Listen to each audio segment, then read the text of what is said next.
Good evening, O sleepless ones. This is Morpheus, and it is time once again to bring you another tale to help waft you off to the land of deep sleep. As you can see, since we last met, there have been some alterations in the perception of this particular story or these stories. The technology has improved.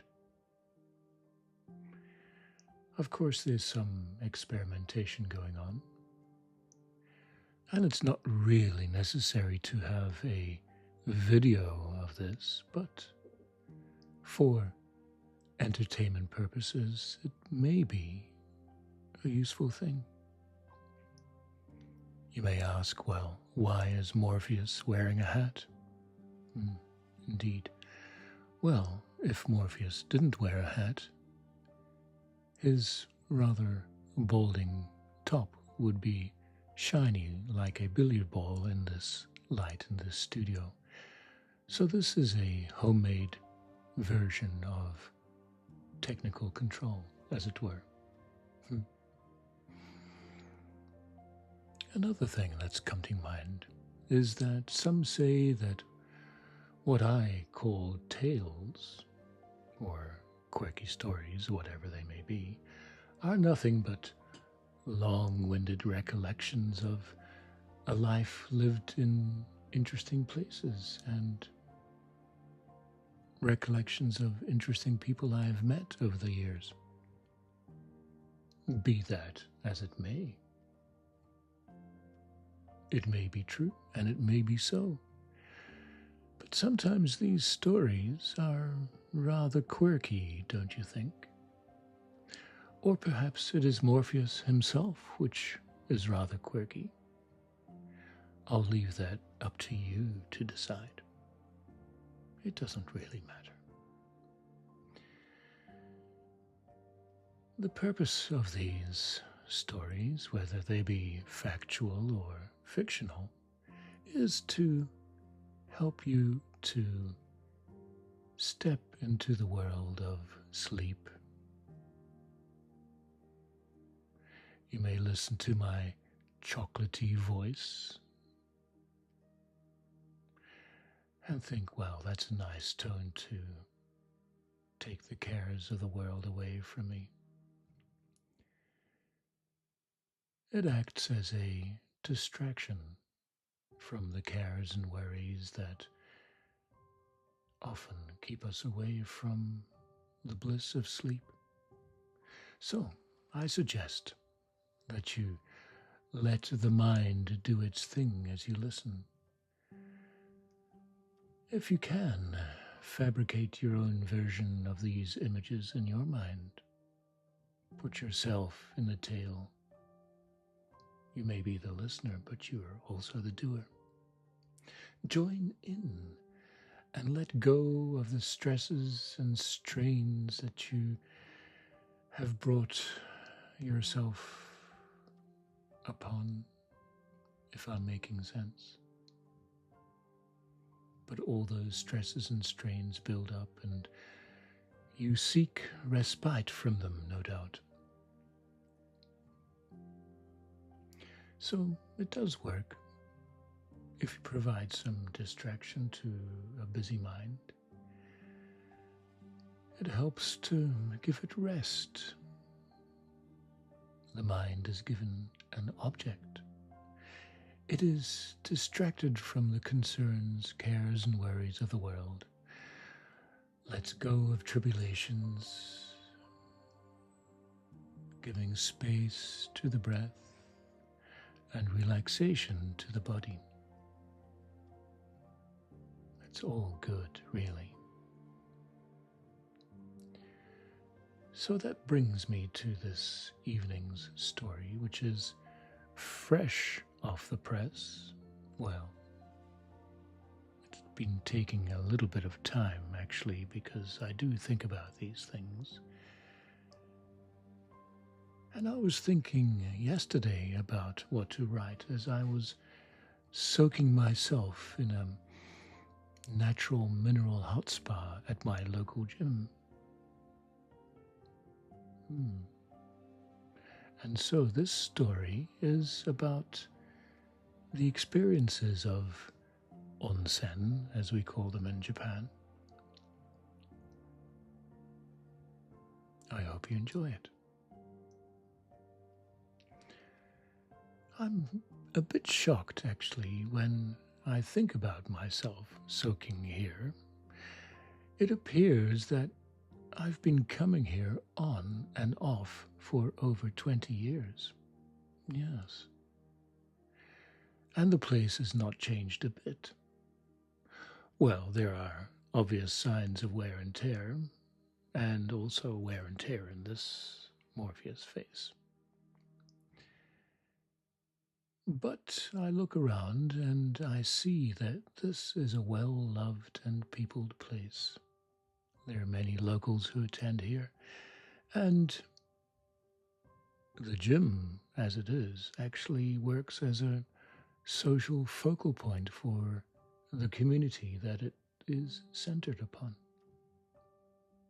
Very much like the traditional Japanese baths that used to be so common around about before people had their own bathrooms. The gym itself is less than adequate, to be honest.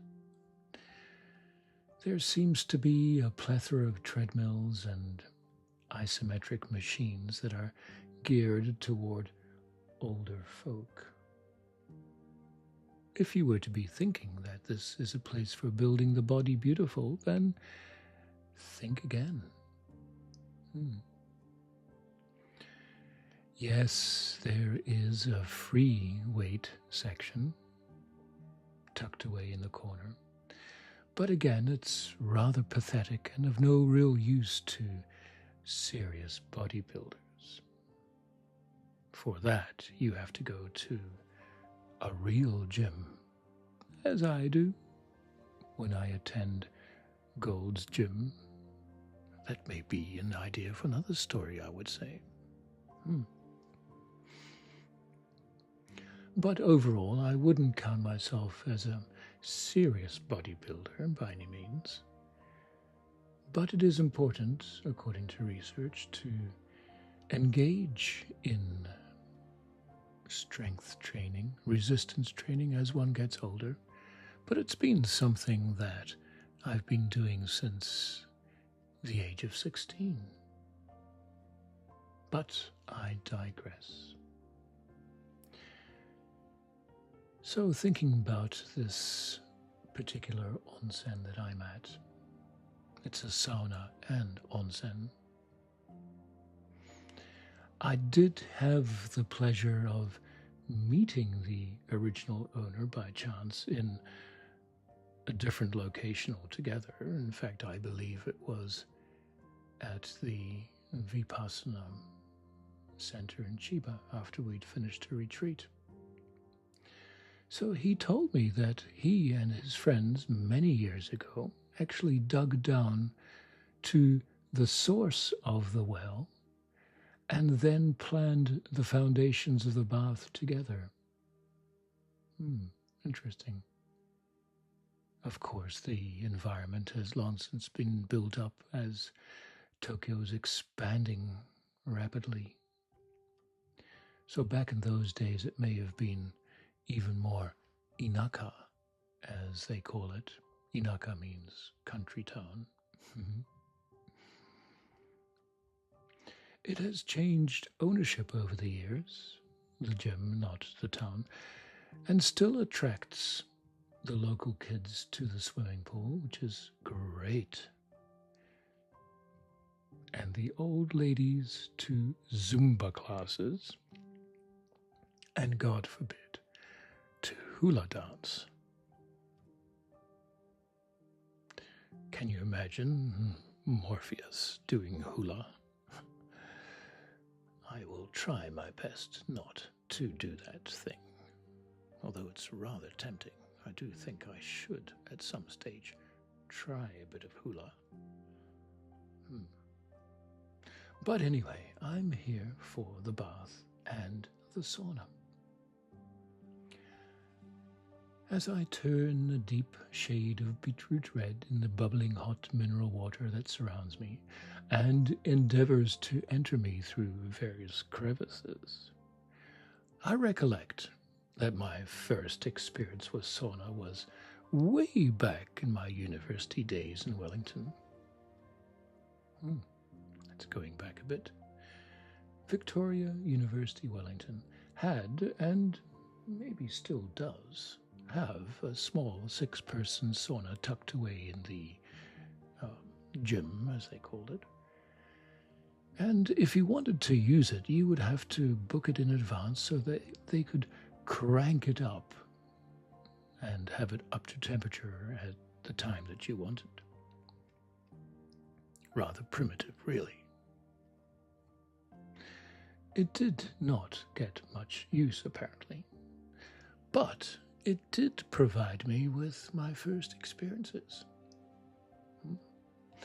Little did I know that at the other end of life, and in a country almost perpendicular to New Zealand, but a good 12 hours away by non-stop jet, that I would become rather fond of bathing, and in particular, bathing Japanese style. I thoroughly recommend it, although it's not for everyone. I tried to introduce a visiting friend of mine to Japanese bathing, and he didn't seem too comfortable with the idea overall. But anyway, everyone to their own, right? The first of my experiences here were in winter of 1995. That shows you how old Morpheus really is. Of course, Morpheus is immortal, as we know. But in this incarnation, he is getting on a bit, as it were.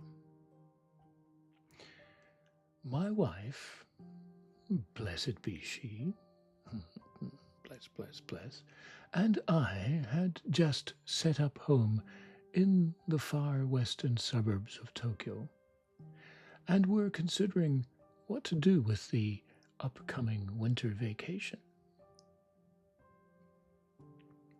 I remember remarking that it would be good to visit Nagano and the mountains and the snow, which seemed rather appealing at the time. Also, it's an area full of natural hot springs and hotels scattered around it. So I suggested that we should explore the possibilities on offer. My wife, blessed be she, agreed to my cunning plan, and we went off to the local travel company, I guess, and managed to book ourselves into a cheap hotel for a couple of nights in an onsen town which was about 20 minutes bus ride away from Nagano Station. This was in the days before there was a convenient Shinkansen connection between Tokyo and Nagano, and we had to take some rather complicated train ride to get from here to there, but that's part of the journey, right? Anyway, I believe this first experience was the beginning of the shared joy my wife and I, blessed be she, have in visiting different onsen towns to experience both the spa and the local cuisine, as often these two are bunched together. People don't just go for a soak if they have to leave their home environment.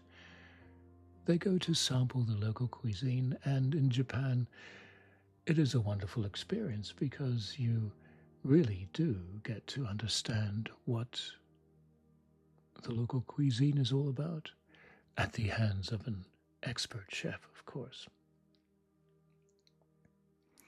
I remember in this first instance, we had a large tatami room, a Japanese style room, in which everything was brought to us. That was amazing to me. Dinner was served in the room after tables were set up, and the dinner was a bunch of endless different little plates and delicacies that we feasted on. After dinner, we went off to our bath, and during that time, the futons were laid out ready for us to crawl into after our longish soak in the pleasant mineral hot baths. After a deep and luxurious sleep, we woke up to the tock tock tock on the door of the cheerful middle-aged old ladies bringing breakfast to us. And then again, the place was set up for breakfast with tables and things, and we had this rather wonderful Japanese breakfast. It appeared these were the three same middle-aged, cheerful ladies who engaged us in chat at dinner time. Or maybe sisters, or maybe the place was run by a family. I'm not really quite sure, but it was rather interesting anyway. Oof. I'm getting a bit too hot. And I notice the concerned looks of my fellows as they espy my beetroot red face getting even darker and even more beetrooty, if that's possible. I decide to have a wee rest. But before doing so, I take a couple of steps out of the bath and plunge into the next door called plunge pool. I say next door, but it was actually placed next to the main bath, if you understand what I mean. But anyway, the plunge is wonderful. I let the ice-cold water shock and reset my body as it does in a matter of seconds. It is apparently good for you. There is heat shock proteins that are released in the sauna, and I guess cold shock proteins that are released under these kinds of conditions. Anyway, Japan is situated pretty squarely along the Ring of Fire, geographically, if you can remember your studies. And rather than fearing the regular rumblings and quakes of the earth beneath, the people and animals, yes, wild monkeys too, have availed themselves for centuries of the pleasure of bathing in natural hot springs that bubble up from the center of the earth, from hell itself.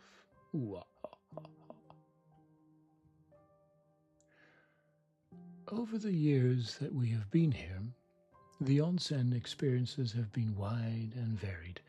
Probably we have sampled onsen the length and breadth of Japan, from the northern tips of Hokkaido to Hiroshima in the southwest. I'm thinking that probably the most expensive one involved a limousine ride from the station to a boutique hotel in Atami, an hour or so out of Tokyo. We were whisked from the station to the hotel in a matter of only 5 minutes or so, but it did set the scene for what was about to come.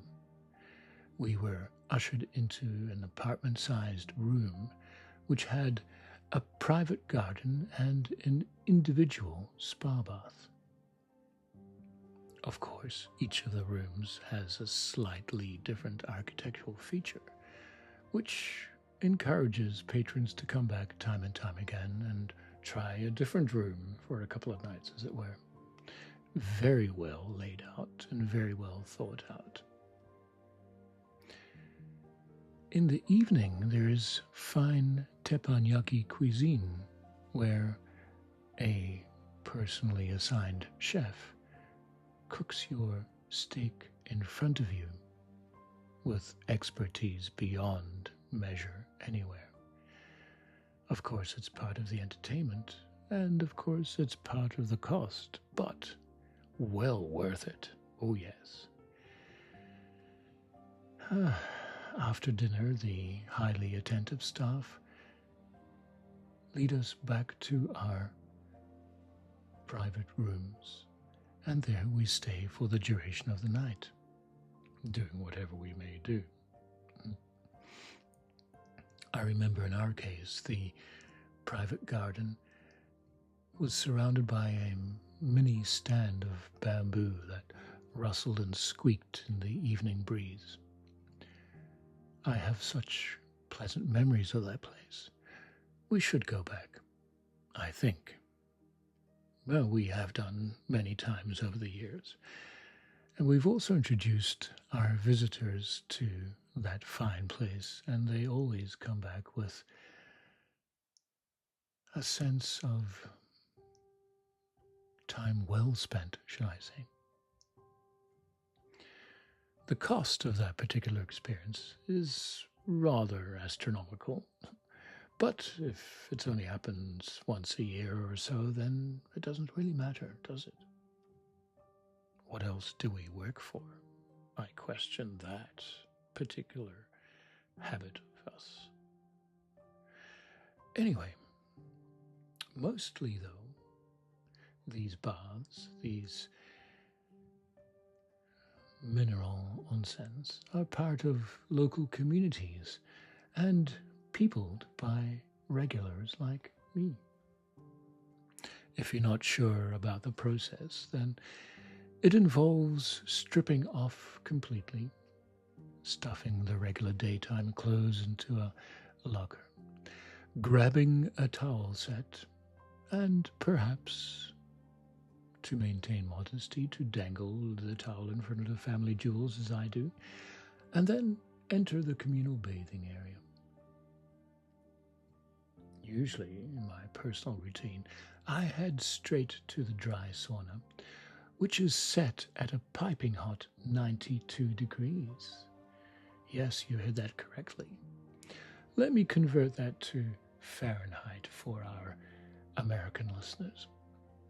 That's 197 degrees Fahrenheit. I pop the rubber-supplied mat on the otherwise too hot spruce planks, and then don one of my 3 sauna hats. I have one red, one blue, and one green one for different days, of course. One must make an occasion of these things. Before settling into my seat amongst other sweaty and sweating patrons. At most, I can stay in the heat for about 12 minutes at a time before I'm expelled by the growing discomfort. Apparently, according to research, to get the most benefit out of the sauna, it is important to stay beyond the point of uncomfortability, if that's a word, so that the body releases these heat shock proteins that I mentioned before that work to repair damaged mitochondria. Apparently, wonderful things. Be that as it may, on exiting the hot room, I rinse off in an ice-cold shower for a couple of minutes, and then wobble unsteadily to the cold plunge pool and immerse fully for a couple of minutes. Whew, you can imagine that, right? And then I head outside to the patio and let the body recalibrate, which takes about 10 minutes or so. And then I repeat 2 times, sauna plunge as it were, and then finish off with a long soak in one of the 2 hot spring pools. And before you know it, that is an hour of your life gone, just like that. I do say it's time well spent. And I go about 2 or 3 times a week. Yes. I alluded before to the social nature of the routine, and certainly it is so. The busiest time seems to be on Sunday evening around 6 p.m., when it's not unusual to share the bathing area with around 25 other naked blokes ranging in age from the early 20s to the mid-80s, which places me thoroughly in the middle-aged range, don't you think? That's what I like to think anyway, middle-aged. Gradually, we recognize each other, and over time, the regulars begin to chat. Reserved conversations at first, of course, because this is Japan. In my case, I believe it's also to check how much Japanese I can actually speak, which may surprise them. I do understand and I do engage back in the small talk, of course.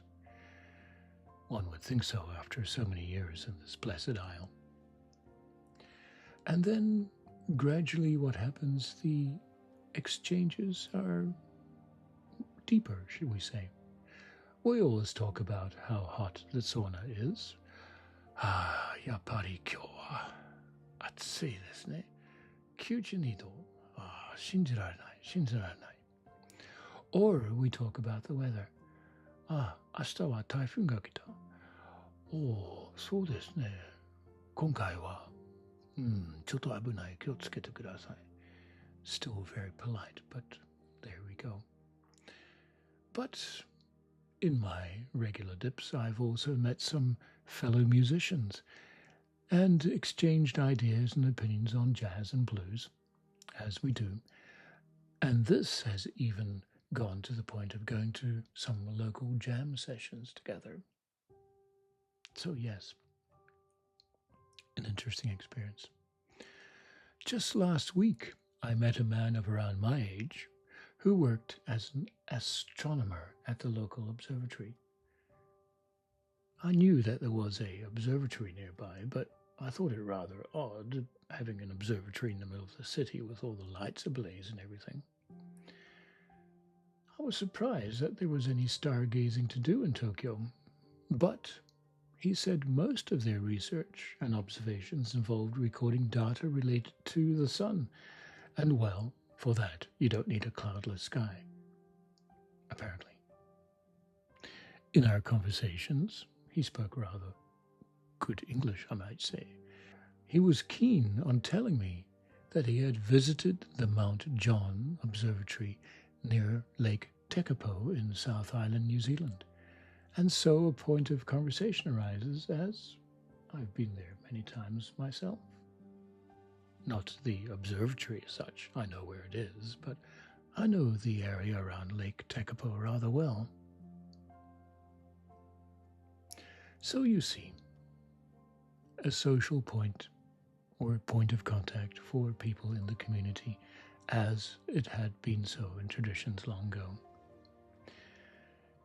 If you are wanting to try this experience for yourself, then it is another good reason to head over to Japan and get yourself off those nasty tourist trails. A great way to tap into a local community and see the real Japan, experience the various regional delicacies and all the other things that Japan has on offer that normally people don't see just on that tourist trek between Tokyo and Kyoto and Osaka. So, do yourself a favor. Get off the usual beaten path. But anyway, a word of warning. If you do, you will find that you will be back.